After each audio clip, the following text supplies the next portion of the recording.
Ladies and gentlemen of the media, I know it has been a long day, so I really do thank you for coming to today's press conference called by the APNU+AFC coalition.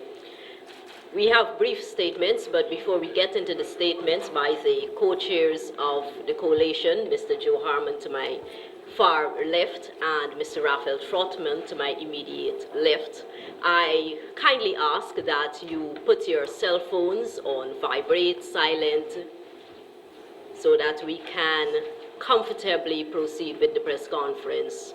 We will have to close off at just about 10 to 7. So the statements will be brief, and when it's time for you to ask your questions, I ask that you also be brief. Mr. Harmon. Thank you very much, Beverly. Ladies and gentlemen of the media, at 2 o'clock today you were briefed by my co-chair, Mr. Trotman. So this brief is an update from the situation which obtained at 2 as of 6 o'clock this afternoon. Polls, as you know, are scheduled to be closed at 6. However, we still expect voting to be taking place in some places, because once you are in the line at 6 o'clock, you are allowed to cast your ballot. So that in some places the polls might not have been closed, but generally most of the polls have been closed at this time. Voting went relatively smoothly across the country, and it appears as though what we are seeing is that the voter turnout is much higher than it was in 2011. Generally, we are pleased with how voting has gone, save and except for a few instances which had occurred or developed over the last couple of hours. Some of them, I believe Mr. Trotman had briefed you about, and there had been some further developments in that regard. There was an incident at Turning Point which required the intervention of our Prime Ministerial Candidate, Mr. Moses Dagabutu, and myself, and that the presence of Mr. Nagamutu at that scene tended to quell any issues which arose as a result of the incident which occurred there. Later on at the St. Sidwells Primary School in Georgetown, the presidential candidate, Mr. David Granger, had to visit that polling place so that we could have also again quell a situation which had developed based on some antagonistic behavior of a PVPC candidate. Generally, as I said, the polling has been relatively quiet. We believe that based on the turnout that we have seen, that it looks very good for us this far, but I will not be able to give you any specific details. But from the general pattern of voting that took place during the course of the day, we feel that we are in a comfortable position. That will be the statement. Thank you, Mr. Harmon. Mr. Trotman. Nothing to add right now. Okay, ladies and gentlemen, we now open the floor for your questions. Of course, we ask that you observe the regular courtesy of identifying yourself and the media house you represent. The floor is now open for questions.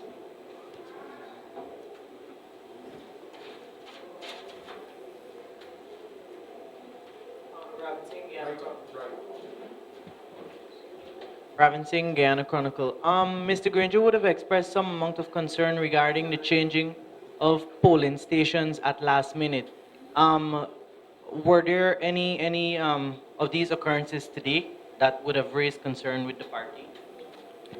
We're not aware that there were any instances where that occurred to such an extent that we would have been alarmed. From the reports we have received, it would appear as if the polling places that were published by GCOM and notified to us that those were the polling places used. There were, of course, all sorts of rumors occurring during the course of the day about false polling places and so on, but almost all, if not all of those rumors were checked. We have in place here a rapid response capability that is able to to go to those scenes where rumors have occurred and check them out. So it is not that we are without the resources to ensure that once voters have cast their votes that things will be okay. What I want to say too is that we have completed one phase of the process, that is the voting. Now we have to deal with the counting, and after that the reporting. In some places the counting might have already started because from all appearances after 6 o'clock, once no one was in the line, then the polling arrangements, the counting arrangements would have been put in place, and that could have actually started.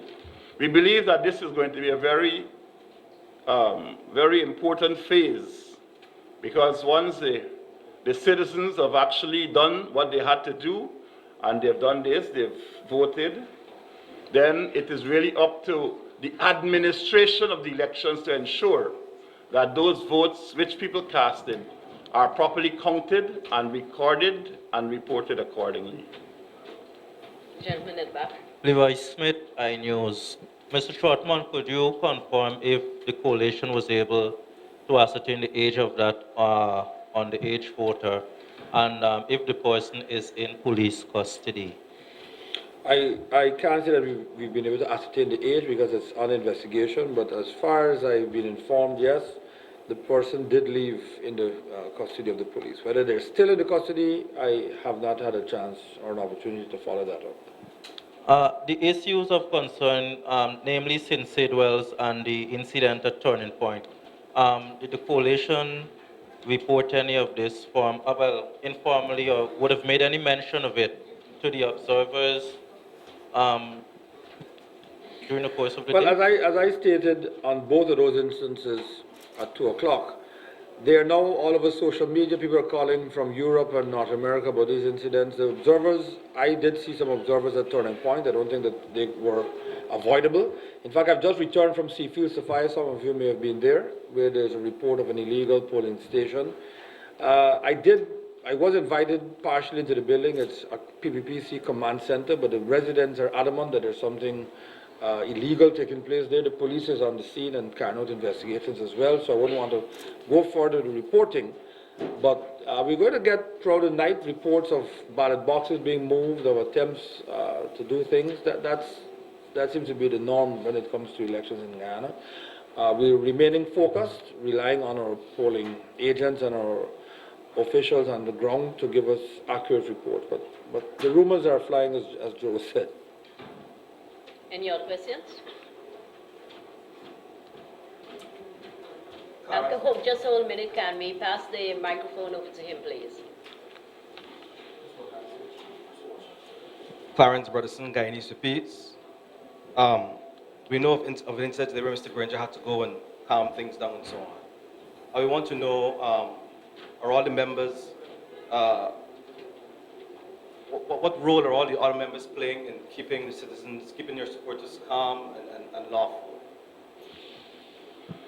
Well, what the presence of Mr. Granger at Sidwells, the presence of Mr. Nagamutu at Turning Point, they are part of an overall effort by the coalition to ensure that voting is done in a peaceful manner, that our citizens respect the law, and that wheresoever there is any threat to any breakdown of law and order, that we insert our senior leadership.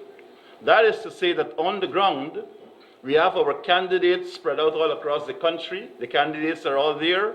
Our agents are all there. And they have a specific message. That is to say, tell our supporters, do not be provoked. We have nothing to gain from violence. We have nothing to gain from violence. It is the other side that are actually trying to provoke, by their attitude, a reaction from citizens. But we have asked citizens to remain calm, and we continue to do so during the course of the night and tomorrow for as long as it takes to have our results finally in. We are calling on all Guyanese citizens to remain peaceful and calm and to allow for the process to go ahead unobtrusively. Any other questions? Well, ladies and gentlemen, let me take this opportunity to remind you of Project GPS, where members of the public and you too are invited to post in your photographs of the statements of polls when they would have been posted outside the polling station. And you can send it via WhatsApp to 6027021. Remember, this is the people's election, so we're keeping the people involved. Let me thank you for being here at this second press conference, second